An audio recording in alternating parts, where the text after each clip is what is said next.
Hi guys, in this video, I'm going to teach you Monday.com how to add timeline reminders to tasks. By the end, you'll have a clear, reliable reminder that pings the right people at the right time based on an item's timeline. Start on your Monday.com home and open the board you want to work with. I'll use a sample project so you can see the flow. On that board, find the timeline column for your tasks. Open its options by clicking the three-dot menu on the timeline area or column header. From there, go into Settings. This is where Monday keeps the configuration for how your timeline behaves. Choose Add or Edit Date Reminders. That opens a simple automation style setup focused specifically on reminders tied to dates. We'll build the rule in plain language so it's easy to understand and maintain. Begin with the When field. Click it and select when date arrives at. This tells Monday to watch a date and trigger exactly at the time you choose.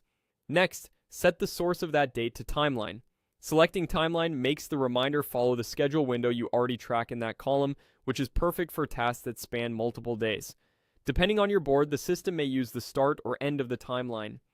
The important part is that it follows the timeline column you selected. You'll see a sample sentence appear that describes the rule you're building. Click into that line to keep customizing. For the action, click on Notify. This means the automation will send an in-app notification when the condition is met. Type a clear message in the text box, something short and specific so the recipient knows exactly what to do when the reminder arrives. When your message looks good, click Done to confirm it. Now choose who gets notified, click on someone, then select who to notify. Pick the teammate or group that needs the heads up.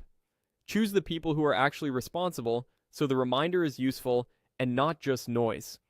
When everything reads correctly in the sentence, your trigger, timeline source, message, and recipients, finish by clicking Create Automation. That saves the reminder to your board. From now on, when the item's timeline reaches the time you set, Monday will automatically send the message you wrote to the people you chose. If plans change, return to the same timeline menu, open Settings, and adjust the reminder. Keeping your message concise and scheduling it at a time when the team is active will make it much more effective. That's it, your timeline reminder is ready to go.